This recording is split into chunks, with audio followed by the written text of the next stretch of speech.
कैसे हो प्यारे विद्यार्थियों। उम्मीद है आप सब बहुत ही अच्छे होंगे। तो स्वागत है आप सभी का आपके ही अपने YouTube channel friend of student में। तो स्टूडेंट्स, आज के इस वीडियो क्लास में हम दो बहुत ही इम्पॉर्टेंट सवालों को सॉल्व करने वाले हैं जो एग्ज़ाम के हिसाब से बहुत ही अच्छे प्रश्न हैं।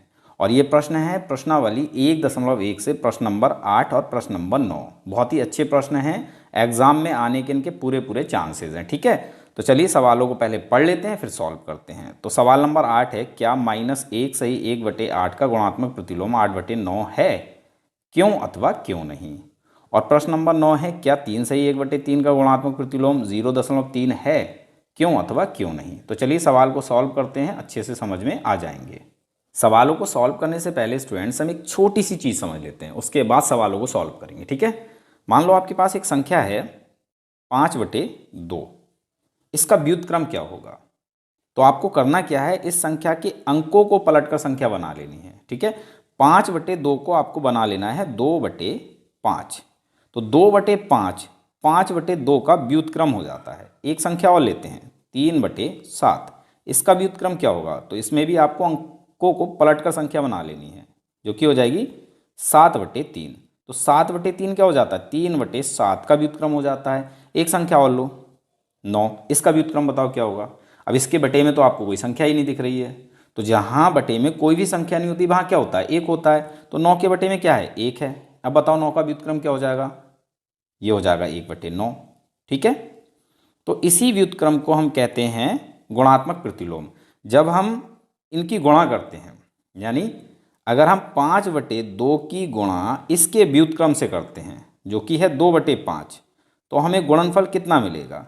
गुणनफल हमेशा हमें +1 मिलता है। देखो 5 से 5 एक बार में कैंसिल हो जाएगा और 2 से 2 भी एक बार में कैंसिल हो जाएगा। तो क्या बचेगा, 1 गुणा 1, और 1 गुणा 1 कितना होता है, 1 होता है। तो यहाँ हमें गुणनफल क्या मिला, +1 मिला। इसको भी आप चेक कीजिए, 3/7 की गुणा आप इसके व्युत्क्रम से कीजिए जो कि है 7/3। तो देखो आपको गुणनफल क्या मिलेगा, 3 से 3 एक बार में कैंसिल हो जाएगा, 7 से 7 भी एक बार में कैंसिल हो जाएगा। तो क्या बचा, 1 गुणा 1, और 1 1 कम होता है 1। तो यहाँ पर भी हमें क्या मिला, +1। इसको चेक कीजिए, 9 की गुणा इसके व्युत्क्रम से कीजिए जो कि है 1/9। 9 से 9 कैंसिल हो जाएगा एक बार में, तो क्या मिलेगा हमें, 1 गुणा 1, 1 1 कम 1, यहाँ पर भी हमें +1 मिला।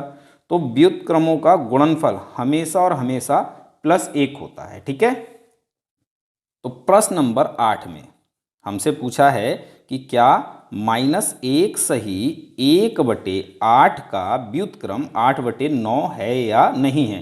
तो इसके लिए आप क्या करेंगे, सिंपल इन दोनों संख्याओं की आप गुणा कर लेंगे। ठीक है ना, और आपको गुणनफल चेक करना होगा। अगर गुणनफल +1 आता है तब 8/9 -1 सही 1/8 का गुणात्मक प्रतिलोम है, अन्यथा नहीं है। ठीक है, तो सबसे पहले हमें क्या करना है, गुणा कर लेनी है।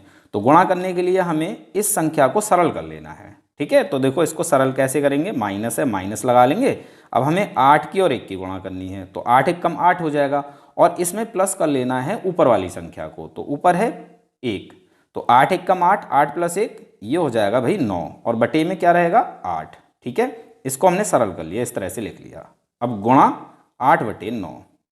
ठीक है, अब इसकी गुणा कीजिए, तो देखो 9 से 9 ये कैंसिल हो जाता है एक बार में, और 8 से 8 भी कैंसिल हो जाता है एक बार में। तो क्या बचा, -1 गुणा 1, 1 की 1 से गुणा करोगे 1 मिलेगा, लेकिन माइनस है तो माइनस भी आएगा।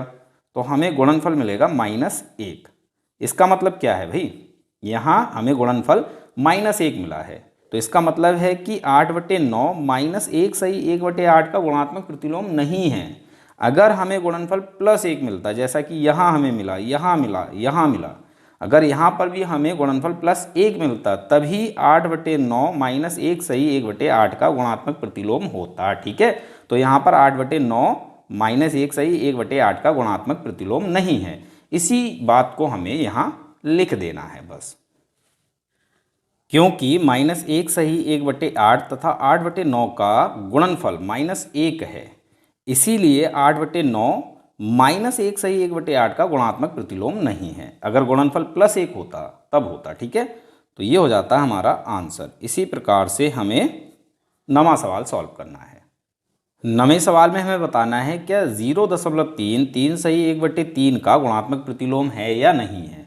तो इसके लिए हम क्या करेंगे स्टूडेंट्स, इन दोनों संख्याओं की गुणा करेंगे, यानी हमें गुणनफल को चेक करना है। ठीक है, तो गुणा करने के लिए सबसे पहले हम इन दोनों संख्याओं को सरल कर लेते हैं।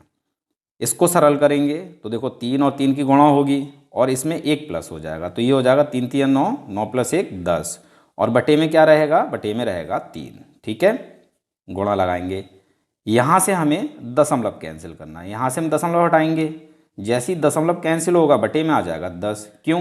क्योंकि दशमलव के राइट हैंड साइड पर यानी सीधे हाथ की तरफ कितने अंक हैं, केवल एक अंक है। एक अंक होने पर दशमलव कैंसिल होता है तो बटे में 10 आता है। अगर 2 अंक होते हैं तो बटे में 100 आता है, 3 अंक होते हैं तो 1000 आता है, 4 अंक होते हैं तो 10,000 आता है, इसी प्रकार से आगे। ठीक है, तो यहाँ से दशमलव कैंसिल हो गया, बटे में आ गया 10, तो संख्या क्या हो जाती है 0,3/10। इस 0 से कोई मतलब नहीं, इसको लिखो या मत लिखो, तो संख्या हो जाती है 3/10। ठीक है, अब गुणा करते हैं तो देखो कैंसिल होगा, 10 से 10 एक बार में कैंसिल हो जाएगा, 3 से 3 एक बार में कैंसिल हो जाएगा, तो हमें क्या मिलेगा 1 गुणा 1, और 1 1 कम होता है 1, और यहाँ हमें गुणनफल मिला है प्लस का 1, तो इसका मतलब क्या है 0.3, 3 सही 1/3 का गुणात्मक प्रतिलोम है। यही चीज़ हमें यहाँ लिखनी है, क्योंकि 3 सही 1/3 तथा 0.3 का गुणनफल 1 है, इसीलिए 0.3, 3 सही 1/3 का गुणात्मक प्रतिलोम है। ठीक है, ये हो गया हमारा आंसर। उम्मीद है सवाल आपको समझ में आ गया होगा। तो मिलेंगे अगले वीडियो क्लास में अगले इंपॉर्टेंट क्वेश्चंस के साथ में। तब तक के लिए इस वीडियो को देखने के लिए आप सभी लोगों का बहुत बहुत धन्यवाद।